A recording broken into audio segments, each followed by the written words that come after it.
Salut à tous, c'est Pango, bienvenue sur cette vidéo qui aujourd'hui va parler de posture et questiosophie. Et en l'occurrence, actuellement là je suis en dernier jour de séminaire en cas de posture et questiosophie. Et dans un des éléments importants à prendre en compte dans la posture, il y a l'écoute. Et l'écoute, c'est un des éléments peut-être les plus complexes à mettre en place quand on a un cadre qui est clair. Et écouter, ça a relativement d'importance quand on pose des questions. Alors, attention, il y a deux éléments, c'est-à-dire qu'on peut tous poser des questions à longueur de temps, sans avoir d'intentionnalité spécifique, et plus parce que c'est un petit peu une forme de small talk, c'est de la conversation simple du quotidien, voire même on peut s'intéresser à ce que des potes ont comme problème ou autre, mais sans avoir plus d'implication, je ne dis pas de transfert à ce moment-là, mais d'implication dans l'attente des réponses, dans la compréhension des réponses, dans le lien qui va se créer à un moment donné. Et tout ça, ça se met en place notamment avec la compréhension de notre cadre et la posture qu'on va prendre à ce moment-là pour se dire, bon, là, je suis vraiment dans une posture d'écoute, j'entends pas simplement, je suis pas simplement là avec un objectif de détente ou juste de présence, mais peut-être plus d'implication, X ou Y, à vous de définir dans votre cadre et dans vos objectifs. Et pour les praticiens, bah là, on n'a pas le choix.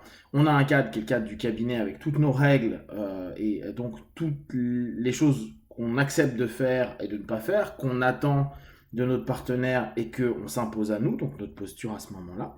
Et l'écoute est quelque chose de primordial.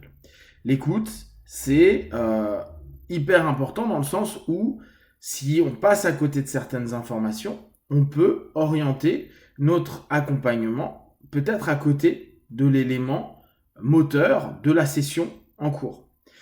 C'est peut-être un élément important qui aurait pu être utile dans un autre espace-temps, c'est-à-dire une autre session, en commençant différemment, avec des éléments un peu différents. Mais peut-être que là, à ce moment-là, bah, ça nous fait passer à côté de quelque chose.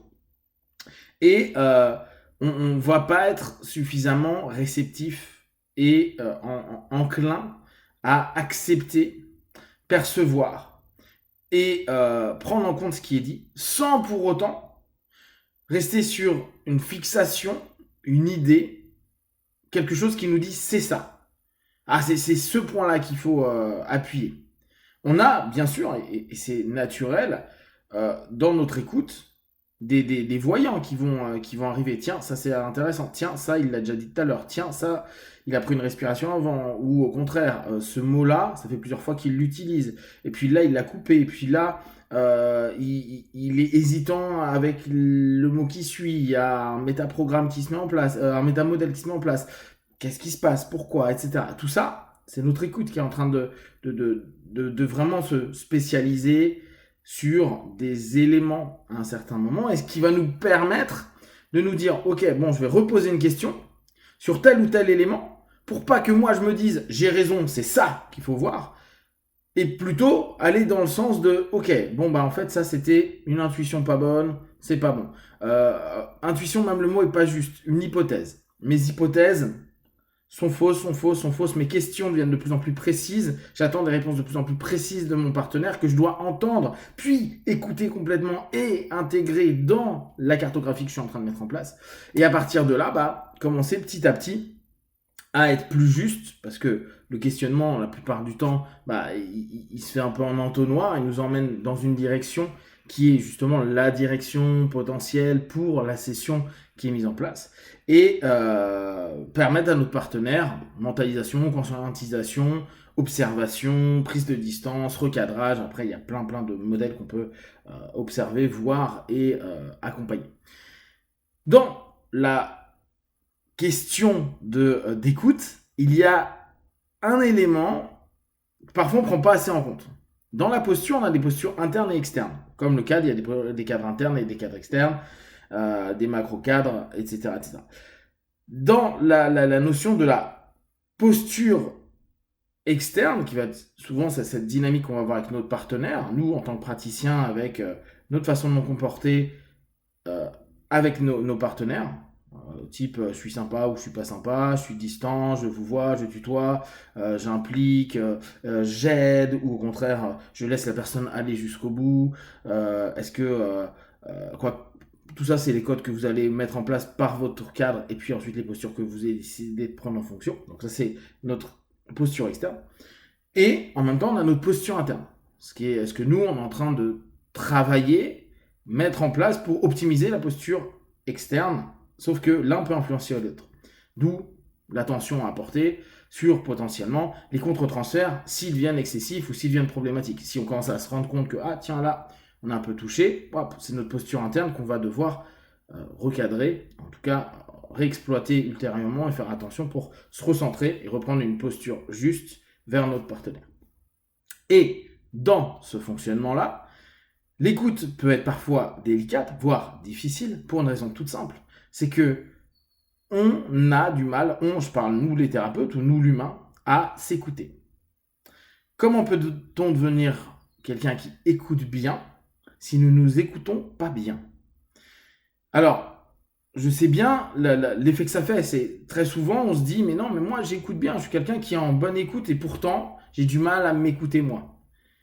Eh bien, de mon point de vue, en tout cas, mon retour d'expérience jusqu'à aujourd'hui, me fait dire que non, les personnes qui ont du mal à s'écouter, ils vont pas être forcément bons en écoute.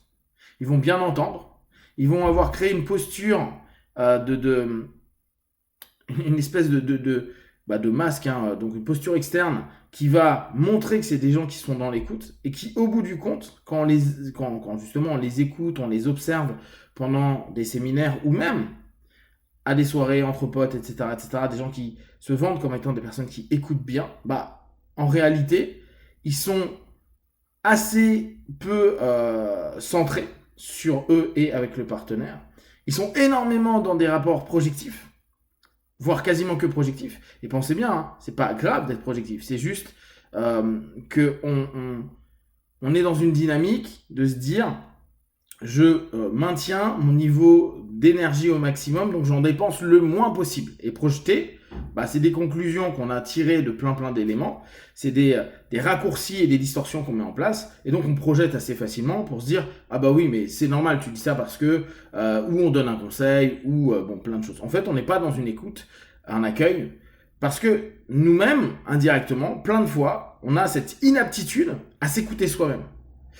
Et dire, ouais, mais attends, moi je suis un mec qui écoute super bien, alors que nous-mêmes, par nous-mêmes, on est inapte à s'écouter, voire même, on se pose pas de questions, donc on n'a pas besoin de s'écouter, ou on fait absolument pas attention à nous-mêmes, et je parle pas d'arriver dans des excès absurdes de surécoute ou de projection interne, non, vraiment une écoute plus juste, d'être dans une justesse d'écoute.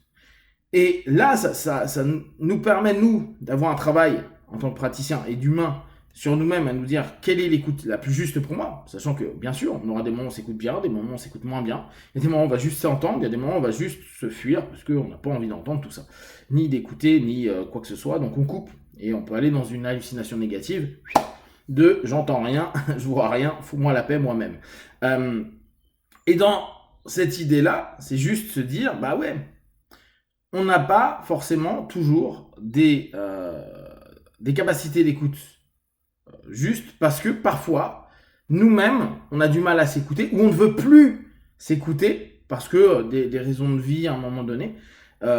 Et on a l'impression que parce qu'on veut plus s'écouter, on va être un meilleur écouteur de la personne qui vient nous parler, alors que pas du tout. En fait, on va être simplement dans une posture qui semble être de l'écoute, mais qui est pas du tout connecté interne-externe suffisamment pour être dans une écoute plus juste et alors en cabinet plus judicieuse pour rebondir sur un questionnement qui permet à notre partenaire d'aller dans un accouchement d'une pensée, d'un mieux-être, d'un recadrage, dans plein de choses. Si vous avez des questions et des remarques partagées sur Facebook, YouTube, j'y répondrai le plus rapidement possible. Et comme d'habitude, tout ce que je propose, ne prenez que ce qui est bon et juste pour vous. Testez, observez, analysez et concluez. Be one, ciao!